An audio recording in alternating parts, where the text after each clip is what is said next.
ውድ ተመልካቾቻችን ከመርሃ ግብሩ ተመልሰናል። እንግዲህ መርሃ ግብሩን የተከታተላችሁትን ይመስል ነበር። እንግዲህ ሁላችንም ያልደረስንበት የማናውቀው ደግሞ ኢትዮጵያ የታሪክ የቅርስ ባለቤት ናት። በተለይ ደግሞ የዚህ ትልቅ ባለድርሻ አካል የኢትዮጵያ ኦርቶዶክስ ተዋሕዶ ቤተክርስቲያን ናት። ስለዚህ ገዳማቱን አድባራቱን የማየት ልምድ ሊኖረን ይገባል መልእክታችን ነው። ቀጣይ በክፍል 2 ደግሞ ከዚሁ መርሃ ግብር ጋር የተያያዘ የአብነት ትምህርት ቤቶቹን በተመለከተ ምን ያስፈልጋቸዋል፣ ምን ነው እየተማሩ ያሉት የሚሉትን ደግሞ በቀጣይ ክፍል የሚቀርብ ይሆናል። ወደ ቀጣዩ መርሃ ግብር እናልፋለን። ውድ ተመልካቾቻችን ይህ በኢትዮጵያ ኦርቶዶክስ ተዋሕዶ ቤተክርስቲያን በሰንበት ቤቶች ማደራጃ መምሪያ ማህበረ ቅዱሳን እየተዘጋጀ የሚቀርብላችሁ የቴሌቪዥን መርሃ ግብራችን ነው።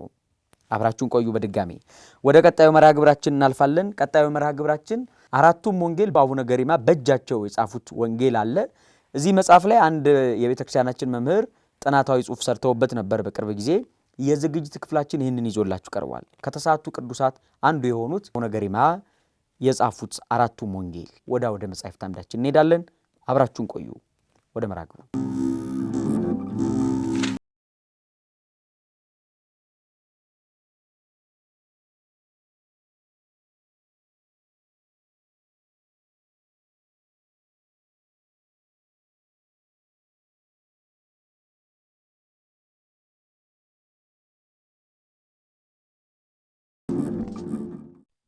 እንደምን ሰንብታችኋል? የአውደ መጽሐፍት መርሃ ግብር ተመልካቾች፣ የዛሬው የአውደ መጽሐፍት መርሃ ግብር አራቱ ወንጌላውያንን በአንድ ላይ በያዘው በአራቱ ወንጌላውያን መጽሐፍት ዙሪያ ትኩረቱን አድርጓል። አብራችሁን ቆዩ።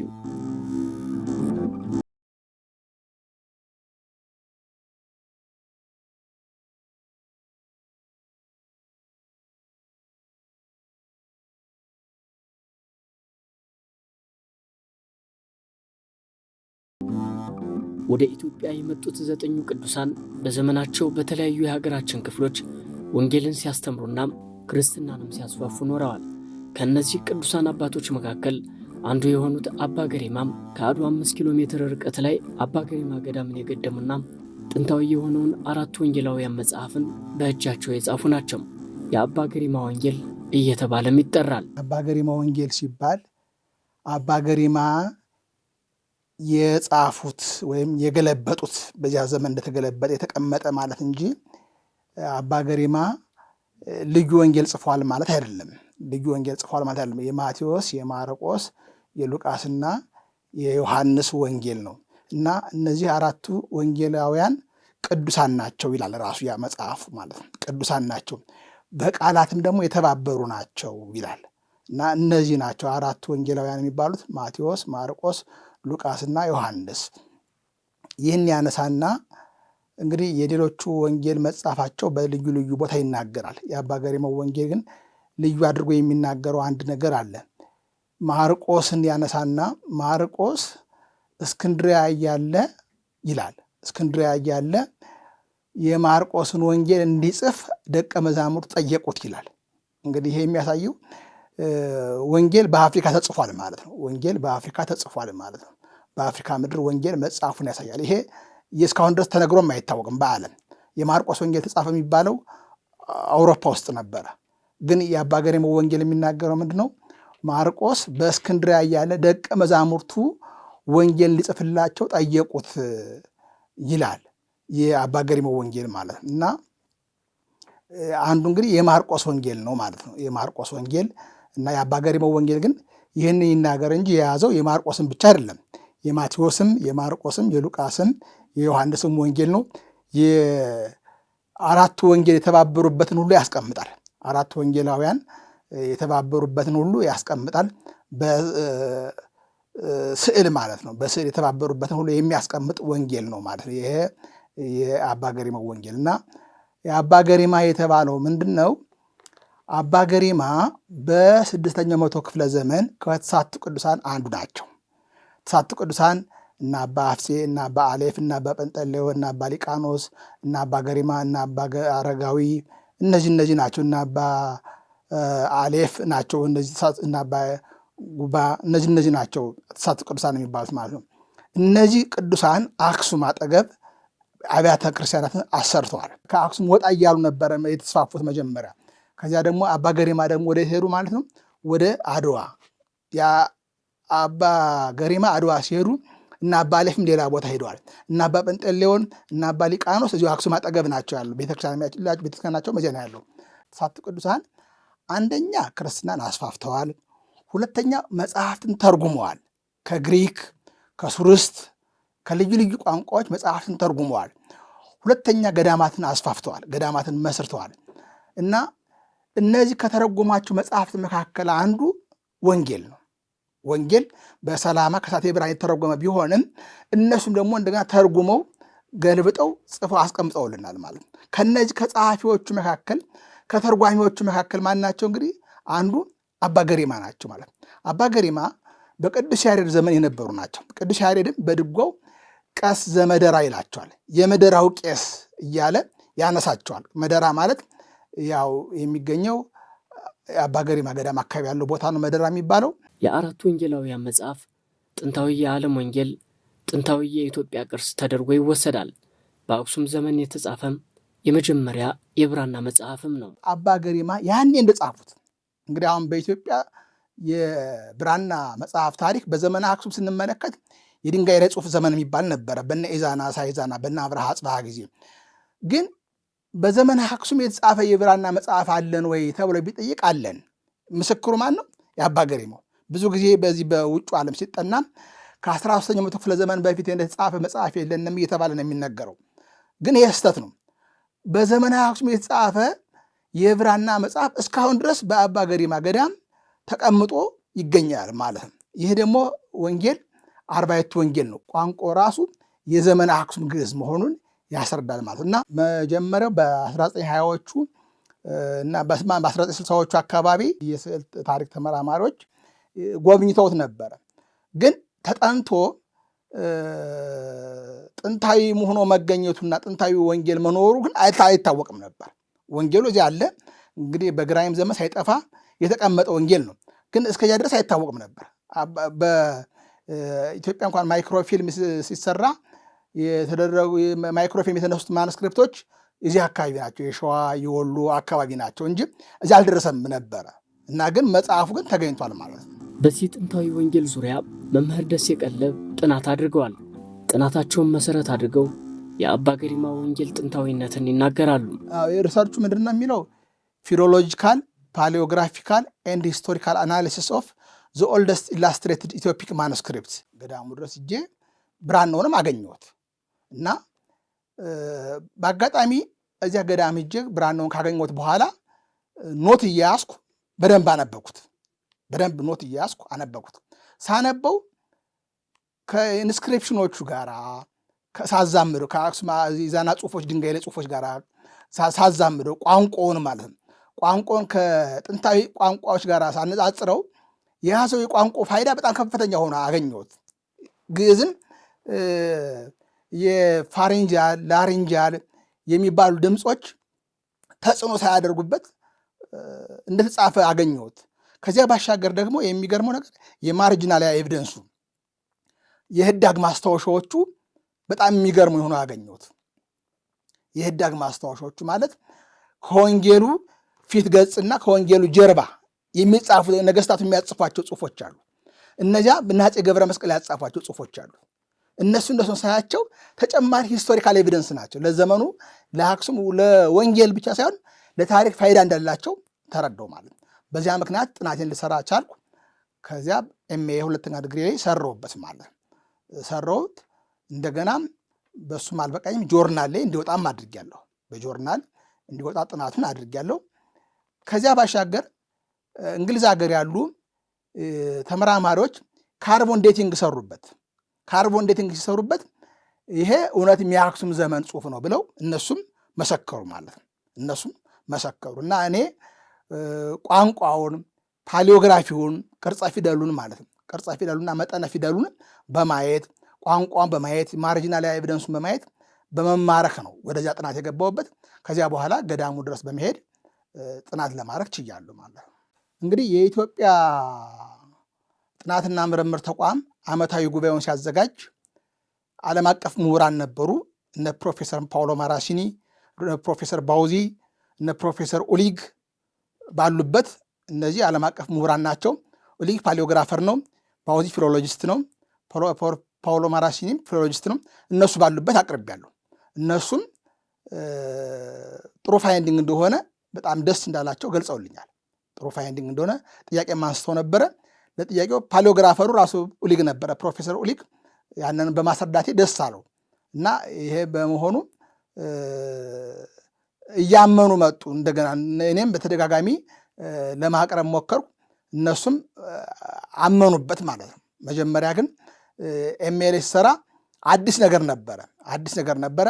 በአጋጣሚ ሁለት ፈረንጆች ነበሩ ኤግዛሚነሮቼ፣ ፕሮፌሰር ፓውሎ ማራሲ እና ፕሮፌሰር ሉዚን ነበሩ።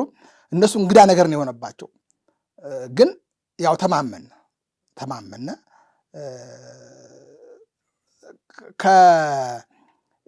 በጣም ያሳመናቸው ሊንጉስቲክ ኤቪደንሱ ነው። ሊንጉስቲክ ኤቪደንሱ በጣም ፊሎሎጂካል ኤቪደንሱ በጣም እንዳሳመናቸው እና ፓሊዮግራፊካል ኤቪደንሱ እንዳሳመናቸው በጣም ገልጸውልኛል። ይህን እንዳሳመናቸው ገልጸውልኛል እና ከካርቦን ዴቲንግ ይልቅ የኔ ኤቪደንስ የተሻለ እንደሆነ አምነውልኛል ማለት እችላለሁ። በተለያዩ ዘመናት ወንጌል ተጽፏል። መምህር ደሴ ቀለብ በጥናታቸው ባቀረቡት ማስረጃም በእጃቸው የተጻፈው የአባ ገሪማ ወንጌል የመጀመሪያው ወንጌል ከመሆኑም በተጨማሪም ወንጌሉ ኢትዮጵያ ውስጥ አባ ገሪማ ገዳም እንደሚገኝ አረጋግጠዋል። አዎ ብዙ ግኝት አለው። አንደኛ የኢትዮጵያን ታሪክ ወደ ኋላ ስበን እንድናይ የሚያደርግ፣ ሁለተኛ ነገር ኢትዮጵያ ሀገረ ብሉይ ወሐዲስ መሆኗን እንደሚያሳይ። ለምሳሌ ያህል ምን ይላል አባ ገሪማው ወንጌል ላይ? ይህን መጽሐፍ ይላል ከሲራክ መጽሐፍ ጋር አነጻጽራ ተቀበለው ይላል። ከሲራክ መጽሐፍ ማለት ምን ማለት ነው? ኢትዮጵያ ውስጥ የብሉይ ኪዳን መጽሐፍ ነበረ ማለት ነው። የሲራክ መጽሐፍ ነበረ ማለት ነው። ከሲራክ መጽሐፍ ጋር አነጻጽራ ተቀበለው፣ የሚጋጭ አይደለም፣ ብሉይን ከሐዲስ ያስተባበረ ነው ማለት ነው። ብሉይን ከሐዲስ ያስተባበረ ነው የሚል ጽሑፍ ይገኝበታል። ስለዚህ ኢትዮጵያ በብሉይ ኪዳንም መጽሐፍ ተተርጉሞ እንደነበረ የንግሥተ ሳባን ታሪክ የምናነሳበት ነው። የንግሥተ ሳባ ታሪክ የንግሥተ አዜብ ታሪክም ዝም ብሎ እንዳልሆነ ተረት ተረት እንዳልሆነ የሚጠቁም ነገር እናገኝበታለን። የሚጠቁም ነገር። ሁለተኛ ነገር ግዕዝ በዘመነ አክሱም ብዙ ይጻፍበት እንደነበረ፣ መነጋገሪያ የሕዝብ ቋንቋ እንደነበረ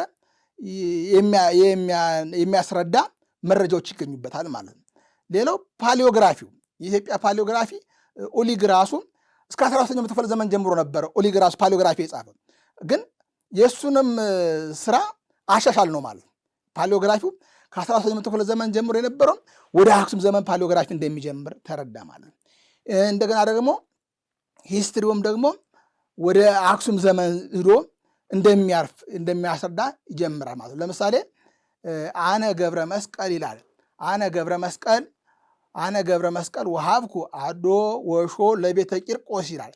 እኔ ገብረ መስቀል አዶና ሾ የሚባሉ ቦታዎችን ለቂርቆስ ግራንት፣ ለአንድ ግራንት ነው፣ የመሬት ስሪት ነው፣ ሰጠሁ ማለት ነው።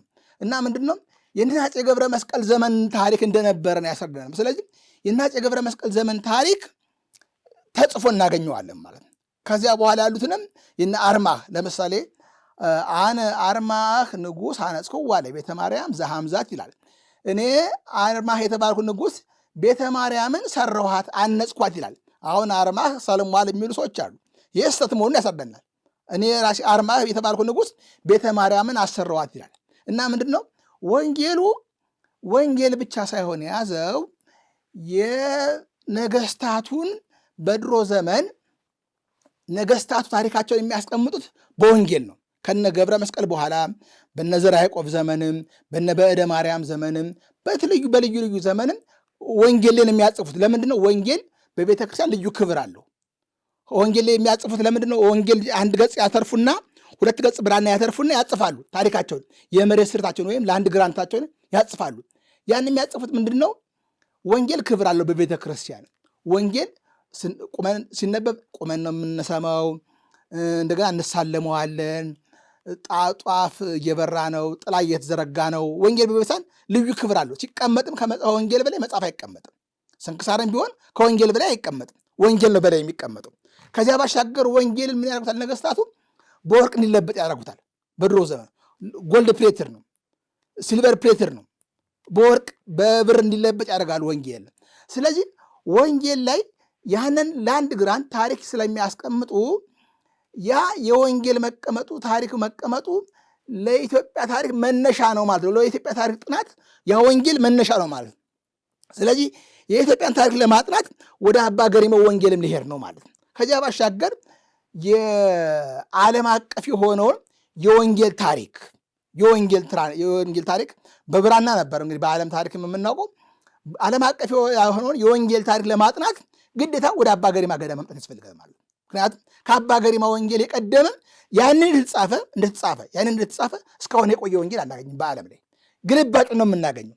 የአባ ገሪማ ወንጌልም እኮ ግልባጭ ነው፣ ግን ያንን እንደተገለበጠ እስካሁን ድረስ አለ ማለት ነው። ያንን እንደተገለበጠ ወይም እንደተጻፈ እስካሁን ድረስ አለ። ከዚያ አሁን የ15ኛው ወንጌል፣ የ14ኛው ክፍለ ዘመን ወንጌል፣ የ20ኛው ክፍለ ዘመን ወንጌል፣ የ17ኛው ክፍለ ዘመን ወንጌል እናገኝ እንችላለን። ግን በዘመነ አክሱም እንደተጻፈ ግን የተጻፈ ወንጌል በዓለም ላይ የለም፣ አይገኝም ማለት። ስለዚህ የዓለምን ወንጌል ታሪክ ራሱ ለማጥናት የወንጌል መጽሐፍን ታሪክ አሁን ዓለም በሂስትሪ የወንጌል ታሪክ ይጠናል። የወንጌል ታሪክ ለማጥናት የአባ ገሪማውን ወንጌል ማጥናት የግድ ሊሆን ነው ማለት ነው። ስለዚህ የአባ ገሪማ ወንጌል የወንጌል ታሪክን ለማጥናት ራሱ አሁን አንድምታችን አንድም ይልና እንዲህ ይላል፣ አንድም እንዲህ ይላል። አንድም ብለው የሚናገሩት ከአባ ገሪማ ወንጌል ይገኛል፣ ፈጥረው አይደለም ማለት ነው። ለምሳሌ ያህል ደግሞ በኋላ ልመጣበት እንችላለን። ብቻ ምንድነው የአባ ገሪማ ወንጌል የፊደላችንም ታሪክ፣ የቋንቋችንም ታሪክ፣ የሀገራችንን ታሪክ፣ የቤተ ክርስቲያንን ታሪክ፣ የወንጌልን ታሪክ በሙሉ ወደኋላ ጥንት የሚስብና የሚያስረዳ ዘመን ነው። ዘመነ አክሱም የኢንስክሪፕሽን ዘመን ብቻ አልነበረም። የብራና መጽሐፍም ታሪክ እንዳለ የሚያስረዳ ነው። ያውም ብሉይና ሐዲስን ያስተባበረች ኢትዮጵያ በብዙ ህብረ ነገር ወበብዙ አምሳለ ነገር ነገረነ እምትካት ወበድሃሪት ሰሙዓል ነገረነ በወልዱ ጥንት በብዙ ህብረ ነገርና አምሳለ ነገር ነገረን፣ በኋላኛው ዘመን ደግሞ በልጁ ህልው ሆኖ አየነው እንዳለው በብሉይ ኪዳን በብዙ ህብረ ነገርና አምሳለ ነገር ሲነገር የነበረው ታሪክ ሁሉ ኢትዮጵያ ውስጥ እንደነበረ የሚያስረዳ ነው ማለት ፊደሉ የሚያስረዳው። ጽላትም ኢትዮጵያ ውስጥ አለ፣ መጽሐፈ ሄኖክም ኢትዮጵያ ውስጥ አለ። በብሉይ ኪዳን እግዚአብሔር ራሱ የገለጸበት መገለጫዎች ሁሉ ኢትዮጵያ ውስጥ እንደነበሩ የሚያስረዳ ነው። ለዚህ ነው ከሲራክ ጋር አነጻጽረ ተቀበለው የሚለው ማለት ነው። እና የአባ ገሪማ ወንጌል ብዙ ማንነታችን ወደኋላ ጥንተ ማንነታችን የሚስብና የሚነግር ወንጌል ነው ማለት እችላለሁ። ራሱ የአባ ገሪማ ወንጌል ዋና ነው፣ በቃ ዋና ነው። ምክንያቱም ከጥንቱ ነው የተገለበጠው፣ ከጥንቱ ነው የተገለበጠው። እንግዲህ እና አባ ገሪማ ሮማዊ ናቸው። እንዲሁም ምንድነው ይሄ ጥንቱ ዋና መሆኑን የሚታየው ምንድነው? ምን ይላል እዚህ ላይ ጆርናል እያወጣሁት ማለት ነው። ወአሐተ ዕለተ እንዘ ይጽሕፍ መጽሐፈ መሴ ወቀርበ ፀሐይ ለአሪብ አዘዞ ለፀሐይ ይቁም በመካኑ እስከ ይፈጽም ጽሕፈተ ወሀበ ወረቀ ይምራቆ ሀሎ እስከ ዮም ከዩኖ ፈውሰ ለህሙማን ይላል። ምንድነው ይሄ የሚለው? ምንድነው ስንክሳር የተጻፈ ነው።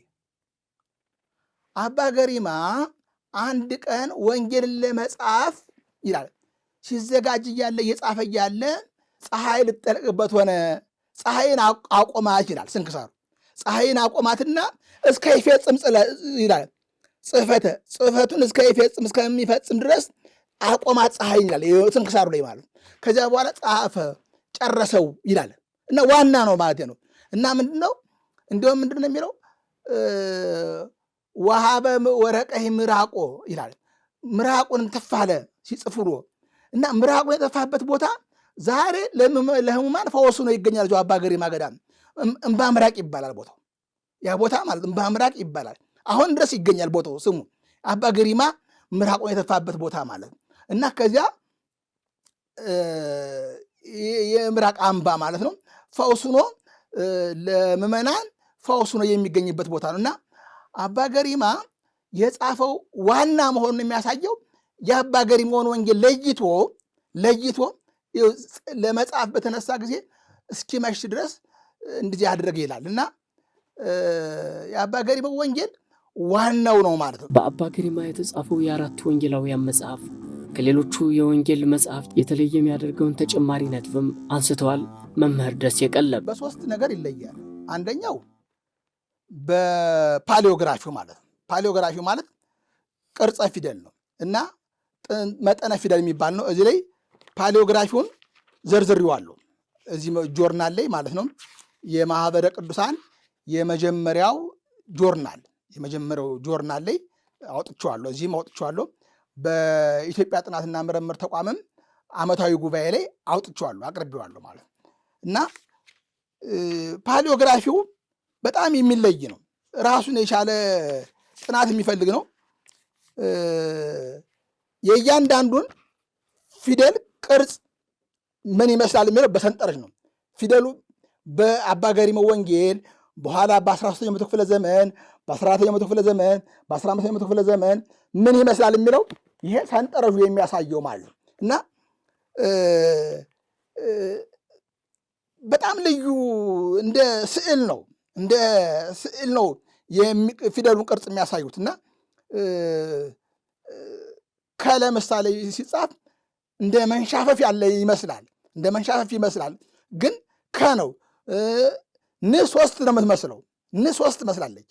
እንደዚህ አይነት ነገሮች የራሳቸው የፓሊዮግራፊክ ኤቪደንስ ናቸው። እነዚህ ፓሊዮግራፊካሊ በአክሱም ዘመን ከኢንስክሪፕሽኖች ጋር የሚመሳሰሉ ሌላው ቁጥር ሲጽፉ ትርጋጽና ትራስ የላቸውም። ለምሳሌ ያህል 7 ብለን ስንጽፍ እንደ 7 አድርገን እንደ ጊ አድርገን ከላይ ትራስ ከላይ ታች ትርጋጽ እናደርጋለን። ያ ግን የለውም፣ ትርጋጽና ትራስ የለውም። በአባ ገሪማ ዝም ብሎ እንደ ፊደል ነው የሚጽፉት። ይሄ የሚያሳየው ምንድን ነው? ፊደላቱ አሁን ለምሳሌ የግሪኩ ፓይ 80 ቁጥር ነው። እሱ አሁን ይመስላል ከሳቢያንም ጋር እንዛጽራል። እሱ እንዳለ የተቀመጠው እና የአባ ገሪማ ወንጌል የግዕዝን ፓሊዮግራፊ ጥንታዊነት የሚያሳይ ነው ማለት። ሌላው ለምሳሌ ያህል ደግሞ ከፓሊዮግራፊ በተጨማሪ እነዚህ ዝርዝሮቹ ናቸው፣ ብዙ ናቸው፣ እንትን የሚሉ አይደሉም። ቃላትን ብንመለከት ነው፣ ሊንጉስቲክ ኤቪደንሶችን ብንመለከት ነው። ሊንጉስቲክ ኤቪደንስ ብንመለከት ዛሬ ግመል ማለት በግዕዝ ገመል ነው። ግመል ማለት በግዕዝ ዛሬ ገመል ነው። በአባ ገሪማ ወንጌል ግን ግመል የሚለው ጋሜል ነው የሚለው። ግመልን ጋሜል ይለዋል። ለምሳሌ ይህ በጣም የሚገርም ምስጢር አለው። ምስጢሩ ምንድን ነው?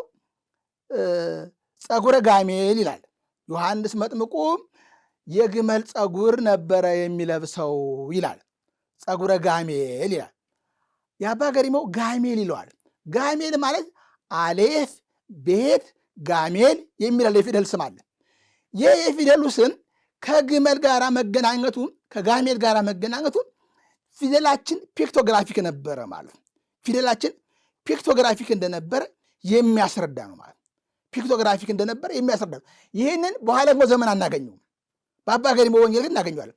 ጸጉረ ጋሜል እያለ ማለት ነው። ስለዚህ የኢትዮጵያ ፊደል ፒክቶግራፊክ ነበረ የሚለው አንዱ ማሳያ ነው። አሌፍን ደግሞ ብንወስድ ለምሳሌ አባጋኒ ወኩሉ አለህም ተይላል ዳዊት፣ ቅዱስ ዳዊት ጾጊ ወአላፊ ይላል። የድሮ ወንጌል የድሮ ንባብ ጾጊ ወአላፊ ይላል። አሌፍ ምን ሆነ ማለት ነው? ላም ሆነ ማለት ነው። አሌፍ ላም ሆነ ማለት አሌፍ ፒክቶግራፊክነቱ ላምን ነው የሚመስል ማለት ነው። ስለዚህ ፊደላችን ፒክቶግራፊክ መሆኑን የሚያስረግጥልና የአባ ገሪማ ወንጌል ነው ማለት። ስለዚህ ይሄ ሊንጉስቲክ ኤቪደንሱ ነው። ሌላው የቃላት ልዩነቶችን ነው የምንመለከተው። ለምሳሌ በአሁኑ ሰዓት አስቆሮታዊ እንላለን። የአባ ገሪማ ወንጌል አስቆሮጣዊ ይላል። በአሁኑ ሰዓት ጌቴ ሴማኒ እንላለን። የአባ ገሪማ ወንጌል ጌቴ ሰማን፣ ቀራኒዩስ ይላል። ቀራኒዮ፣ ቀፈርናሆም፣ ቅፍርናሆም፣ ግሙራ፣ ገሞራ። አሁን ግሙራ የሚለው ከግዕዙ ፈጽሞ ከሚለው ጋር የሚገናኝ ነው። ፈጽሞ የሚባለው ግሙራ የሚባለው ቃል ከገሞራ ጋር ተገናኝቶ ተተረጎመ እና ገሞራ ፈጽማ የጠፋችው ያን ለማሳየት ነው እና ግሙራ የሚል ያሳያል። ገሃነም ይላል። ኢያሪኮ፣ ገሃነም፣ ጳንጤያዊ፣ ጴንጤናዊ፣ ጎልጎታ፣ ነነዌ እያለ ይላል። ብዙ ናቸው። እንደዚህ ያሉ ያልተቀየሩም አሉ። በርበን፣ የዕቆብ፣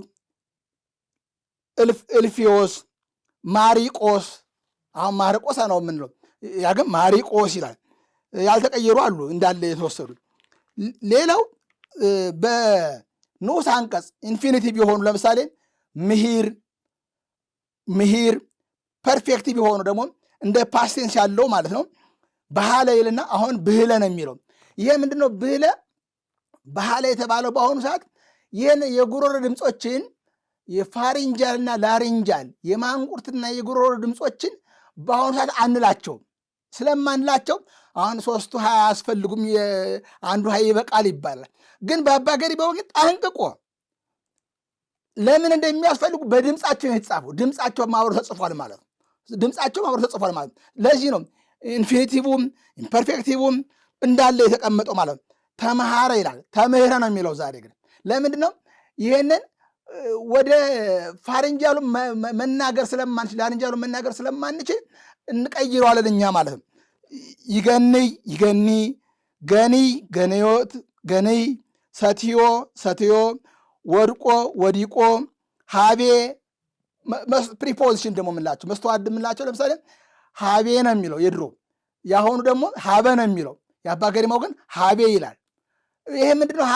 ሀቤ የሚለው የሚያስረዳው የምትባል ቃል ፊደል መኖሯን ያመለክተናል ማለት ነው። የምትባል ምክንያቱም የግዕዝ ቋንቋ እንደ አካዲያን ሁሉ ትራይ ራዲካል ነው። ባለ 3 ፊደል ነው፣ ባለ 3 ቀለም ነው። ይህን የሚያስረዳ ያለበት ነውና አምላኬ አምላኬ፣ ባህር ባህር፣ ብየ ብየ፣ እነዚህ ናቸው። ሌላው በአንድምታ የሚነገሩ ለምሳሌ ወመጻ ቃል እሙስተ ደመና ዘይብል ዝንቱ ውእቱ ወልደ ዘአፈቅር ወለቱ ስምዕወ ይላል። አሁን ወመጻ ቃል እሙስተ ደመና ዘይብል ዝንቱ ውእቱ ወልደ ዘአፈቅር ወለቱ ስምዕወ ወለቱ ዘሐረይኩ ይላል። አሁን ይህን ወለቱ ዘሐረይኩ የሚለውን በአንድምታ ነው የሚገኘው። አንድም ወለቱ ዘሐረይኩ ይላል። ይችን የት ነው የምናገኛት? ከአባ ገሪማ ወንጌል ግልጽ ነው። ወእምዝ ሐረየ እግዚእነ ካልአነ ሰባ፣ ካልአነ ሰባ ይላል። ካልአነ ሰባ ይላል ደግሞ እንደገና። አሁን ይህንን እንዲህም ይላል። ይሄ ግን የት ይገኛል ቢባል ከአባ ገሪማ ወንጌል ይገኛል። ስለዚህ የአባ ገሪማ ወንጌል በአንድምታ፣ በፓሊዮግራፊ፣ በሊንጉስቲክስ፣ በስነ ልሳን፣ በቅርጸ ፊደል፣ በስነ ታሪከ ፊደል፣ በእነዚህ ሁሉ ስዕሉ ከቢዛንታይን አርት ጋር የሚነጻጸር ነው። የቢዛንታይን አርት የሚመስል ነው። ስለዚህ የዚያን ዘመን ዓለም አቀፍ ነው የሚያሳየው። ዓለም አቀፍ የሆነ ነገር የሚያሳይ መሆኑን በማየት የአባ ገሪማ ወንጌል ብዙ ማስረጃዎቹ ጥንታዊ መሆኑን ያስረዱናል ማለት ነው።